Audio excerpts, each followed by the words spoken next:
Noong April 23, 2016 sa Argentina, isang 12 years old na batang babae ang umalis ng kanilang bahay matapos makipagkita sa isang lalaking nakilala niya lang sa Facebook. Simula noon, hindi na siya muling nakauwi. Matapos mai-report ang pagkawala ng bata, agad na nagsagawa ng sunod-sunod na paghahanap at operasyon ng mga otoridad. Sa kabila ng lahat ng pagsisikap, wala pa ring positibong resulta.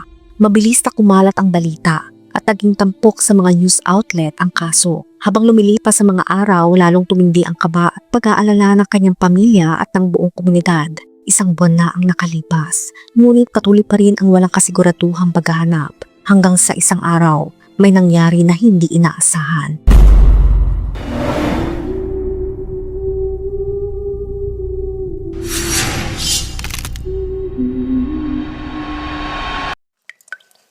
Si Micaela Ortega ay pinanganak noong August 4, 2003 sa Bahia Blanca, isang port city sa southwest ng Buenos Aires Province, Argentina. Siya ang pinakamamahal na anak ni Monica at Claudio Ortega at bunsong kapatid ni Bran.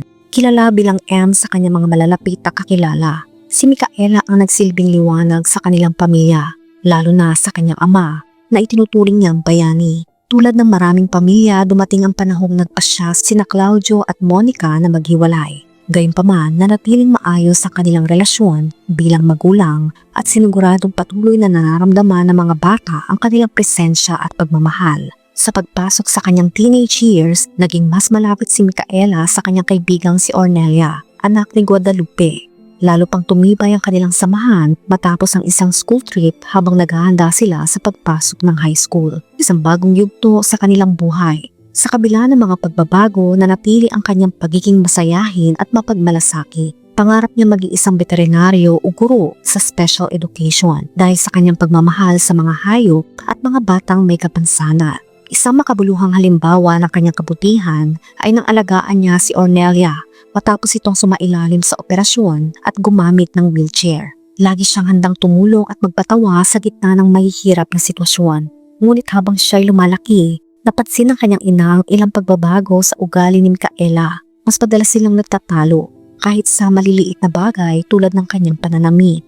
Lumitaw din ang ilang nakakabiglang kagustuhan tulad ng pagpapalagay ng tattoo at paglabas na mag-isa. Sa kabila ng mga ito, nanatili siyang mapagmahal at malambing sa mga taong malapit sa kanya. Noong 2016 sa panahon ng karnabal, nakilala ni Micaela si Axel, isang kabataang lalaki na naging kaibigan niya. Kilala siya ni Claudio, ngunit hindi pa nito nakikilala ng personal. Sa parehong panahon, si Micaela ay nakatanggap ng isang friend request mula sa isang babae na kasing edad niya. Ngunit ang hindi niya alam, ang babaeng ito ay nagpapanggap lamang at ito ay isa palang lalaki.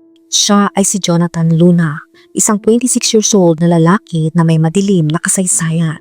Si Jonathan ay pinanganak noong 1990 at dati nang nakulong sa General Roa Prison dahil sa seryosong kaso ng pagnanakaw. Siya rin ay inimbestigahan sa mga kasong may kaugnayan sa pang-aabuso. Noong December 2014, kahit sa kabila ng mga babala, pinayagan siyang pansamantalang makalaya. Ngunit agad siyang pumakas. Mula noon may bisa na ang warrant of arrest laban sa kanya. Naglagi si Jonathan sa Bahia Blanca, kung saan siya nanirahan sa isang abandonado at sira-sirang bahay. Dito niya nakarelasyon si Maria Alana Espinosa, isang Chilean domestic worker sa kanyang 50s. Araw-araw nakababad si Jonathan sa kanyang cellphone, lumilikha ng mga fake profiles sa social media. Gumagamit siya ng higit sa 4 na account na nagpapanggap bilang babae at nakaipon ng mahigit 1,700 contacts. 95% dito ay mga babae na kasing edad ni Micaela. Gamit ang kanyang peking pagkakakilanlan, dahan-dahan niyang nakuha ang tiwala ni Micaela. Sa kalagitnaan ng April 2016 matapos ang isang pagtatalo sa kanyang ina, nagdesisyon si Micaela na lumabas ng bahay. Nakita ni Jonathan ang pagkakataon at pinaniniwala si Micaela na siya ay pinsan ng kanyang online na kaibigan at may susundok sa kanya. Noong gabi ng Biyernes, April 22, 2016, matapos sabihing I love you sa kanyang ina, umakyat si Micaela sa kanyang silid. Lingid sa kaalaman ni Monica, gumagawa na pala ng liham si Micaela, kung saan humihingi siya ng tawad at hiniling na huwag na siyang hanapin. Dahil umano pupunta siya sa bahay ng kaibigan kinabukasan, iniwan niya ang sulat sa kama, katabi ng isang stuffed toy. Ang dala lamang ni Micaela ay ID, kaunting gamit sa buhok at ang tapang na hindi niya alam ay magiging mitsa ng trahedya. Bandang 4:50 na madaling araw may nakakita sa kanyang naglalakad mag-isa. Ilang minuto pa nakuna ng security camera si Jonathan na kasama na siya. Kalaunay nalaman na nilakad niya si Micaela ng halos 6 na milya papunta sa isang liblib at mahirap puntahan na lugar. Doon sinubukan ni Jonathan na abusuhin siya, ngunit matapang na lumaban si Micaela. Isang bagay na ikinagalit ng salarin. Sa galit, matinding inatake ni Jonathan si Micaela at kalaunan ay pinaslang siya bago tuluyang tumakas. Nang gabing iyon matapos paslangin ni Jonathan si Micaela, linakaw pa niya ang ilang gamit ng biktima, kabilang na ang ID at hair straightener nito. Samantala sa bahay ng mga Ortega, may bing pa rin natutulog si Monica. Walang kamalay-malay sa trahedyang nagaganap. Kinabukasan pagkagising, agad napansin ni Monica na wala na ang anak niyang si Micaela.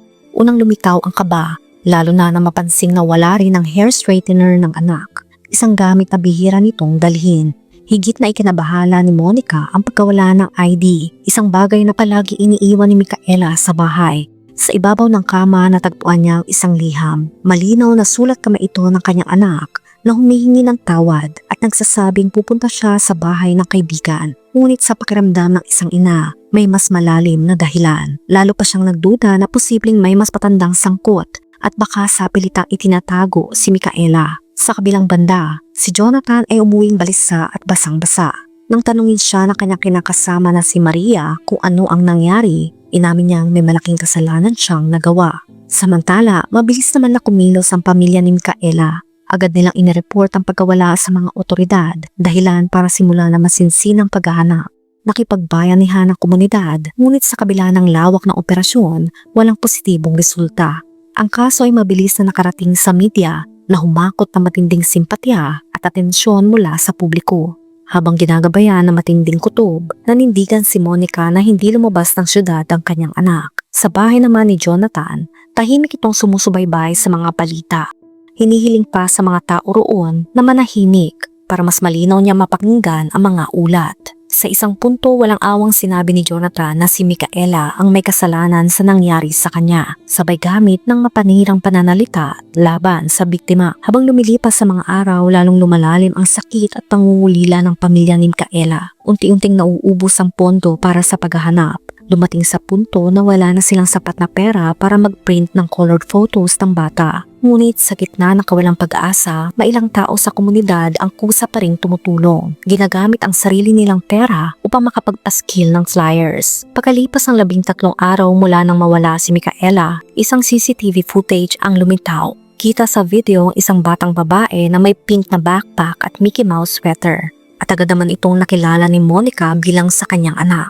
Sa puntong ito, nakumpirma niyang walang kinalaman ang nobyo ni Micaela. Na-broadcast ang footage sa telebisyon at nang mapanood ito ni Maria, kinilala rin niya si Jonathan bilang lalaking kasama ng bata. Hinarap niya ito, ngunit tinakot siya ni Jonathan, kaya't hindi siya agad nagsuplong sa mga otoridad.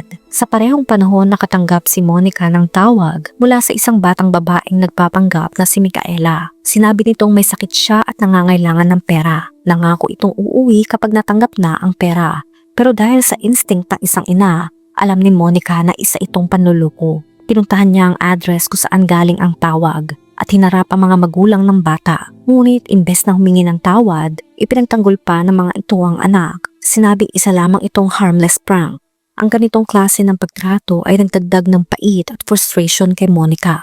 Gayunpaman iniimbestigahan ng pulisya ang insidente. Hindi tumigil si Monica sa pagsubaybay sa social media accounts ni Micaela.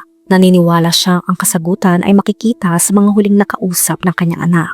Habang walang direksyon pa rin ang investigasyon, sinubukan pa ni Jonathan na ibenta ang hair straightener ni Micaela sa isang 15 years old na kapitbahay. Isang detalye na kalaunay magiging mahalagang bahagi ng ebidensya.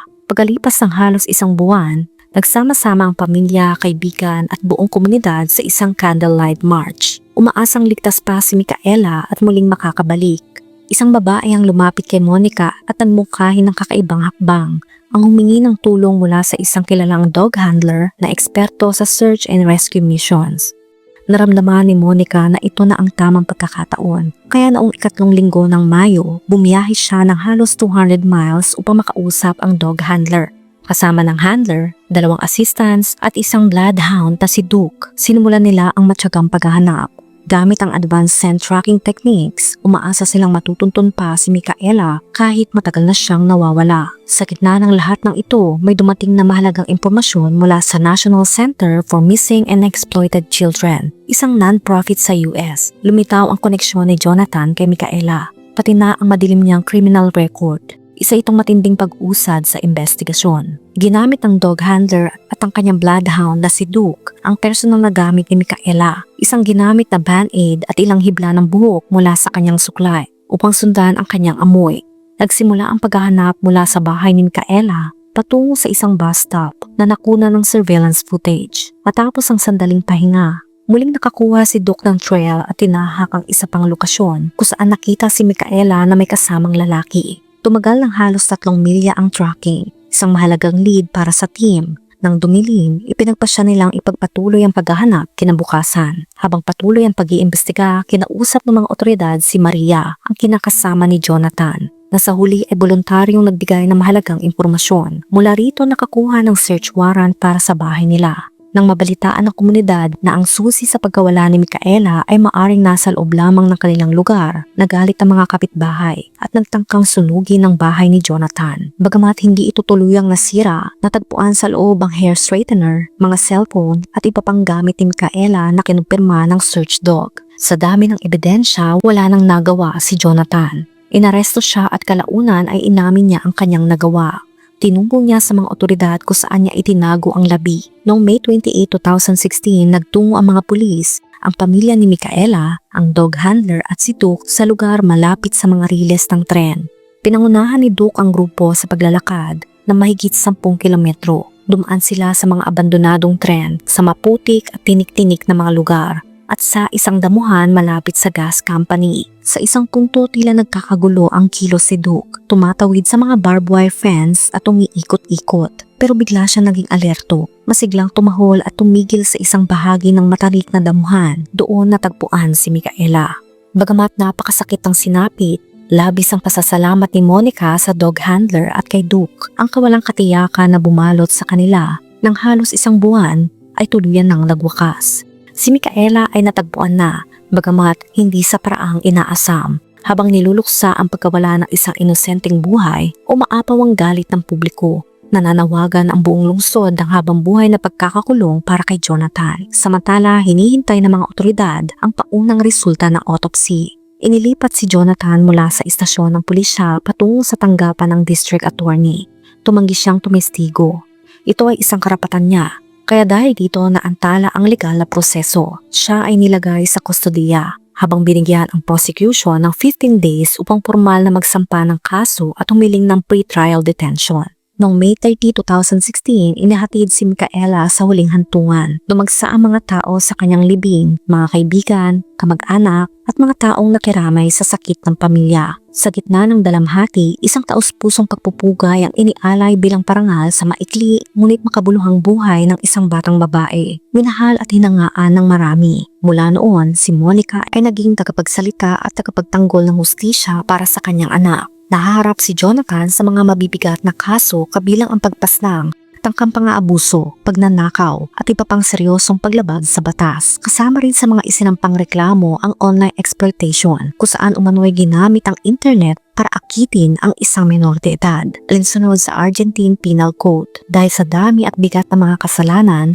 posible siyang hatulan ng habang buhay na pagkakakulong. Lumabas rin sa investigasyon na bukod kay Micaela, nakausap ni Jonathan ang iba pang mga menor de edad gamit ang kanyang mga peking account. Dahil dito, lalo pang lumakas ang paniniwala ng mga otoridad na siya ay may paulit-ulit na pagkakasangkot sa seryosong mga insidente na nagpapakita ng isang mapanganib at paulit-ulit na pattern ng kilos. Hindi tumigil si Monica sa laban, nagsimula siyang manawagan para sa mas mahigpit na batas laban sa cyberstalking at online exploitation ng mga menor de edad. Noong August 2016, ilang araw bago sana ang ika-30 na kaarawan ni Micaela, ginapos niya ang sarili sa pintuan ng National Congress bilang panawagan para sa hustisya at reforma Umani ito ng suporta mula sa iba't ibang NGO at child advocacy groups na matagal nang isinusulong ang pagsasabatas ng online child exploitation sa Argentina. Bilang tugon sa loob lamang ng 48 hours na imbitahan si Monica at ilang kasapi ng NGO na makipagpulong sa nooy Vice President ng Argentina. Habang nagaganap ang legal proceedings, sinabi ng abogado ni Jonathan na hindi nila hinahanap ang pag-alis ng kaso,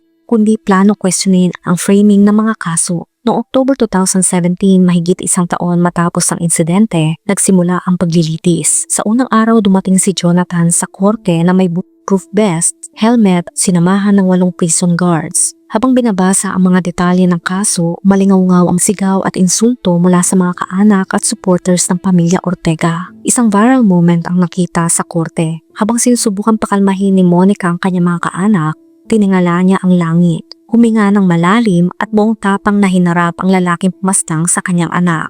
Si Monica ang isa sa pinakamatapang na tumistigo. Sa kanyang patotoo, hindi lang siya nawalan ng anak, kundi parang nawala rin ng bahagi ng kanyang pagkatao. Ipinunto rin niya ang pagkukulang ng sistemang legal at inakusahan ng hukom na unang nagbigay ng pansamantalang kalayaan kay Jonathan na siyang nagbigay daan sa trahedya. Matapos ang kanyang salaysay, humiling si Jonathan na umalis ng courtroom habang bumabaha ang insulto mula sa publiko. Sumunod na tumestigo ang iba pang mahal sa buhay ni Micaela, ang ama, ang kapatid, ang nobyong teenager at maging ang 2 huling tao na nakakita sa kanya ng buhay. Sinuri rin ng korte ang mga ebidensyang nakuha, gaya ng mga gamit, damit at CCTV footage. Sa ikatlong araw ng paglilitis, sinubukang ipagtanggol ng abogado ng akusado ang kanyang kliyente. Ayon sa kanila, si Jonathan umano ay nakaranas ng head injury na nagdulot ng cognitive impairment. Ngunit agad itong pinabulaanan ng mga medical experts, psychologists at psychiatrists na nagsuri sa kanya.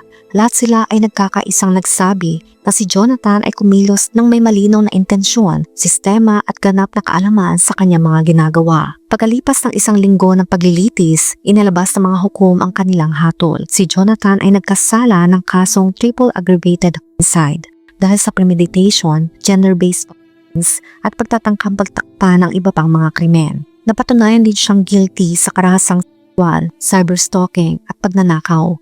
Dahil dito, sinentensyahan si Jonathan ng habang-buhay na pagkakakulong na walang posibilidad ng parol sa loob ng 35 years. Ito rin ang kauna-unahang kaso ng grooming na nauwi sa pagpaslang sa Argentina. Isang makasaysayang hatol. Sa loob ng korte, sinalubong ng palakpakan ng desisyon. Sa labas, isang emotional ngunit patatag ng Monica Ortega ang humarap sa media. Sa kanyang pahayag, sinabi niya ang hustisyang ito ang nagbibigay sa kanya ng lakas upang harapin ang bawat araw at upang bigyang kahulugan ang kanyang matinding kalungkutan. Para kay Claudio Ortega, ama ni Micaela, ang hatol ay nagdala ng bahagyang ginhawa. Ngunit inilarawan niya ito bilang bittersweet, lalo na sa kanilang unang Pasko noong 2017 na wala na si Micaela. Umabot sa punto kailangan niyang uminom ng mga pampakalma upang makayanan ang sakit ng pagkawala. Dahil sa walang pagod na advokasya ni Monica na isa batas noong 2020 ang tinaguriang Micaela Ortega Law. Ang batas na ito ay nagtatatag ng pambansang programa kontra grooming at cyberbullying sa mga bata o kabataan. Layunin nito ang prebensyon, edukasyon at pagpapalawak ng kaalaman tungkol sa ligtas na paggamit ng teknolohiya upang hindi na maulit ang sinapit ni Micaela. Ngunit hindi rito nagtapos ang kontrobersya.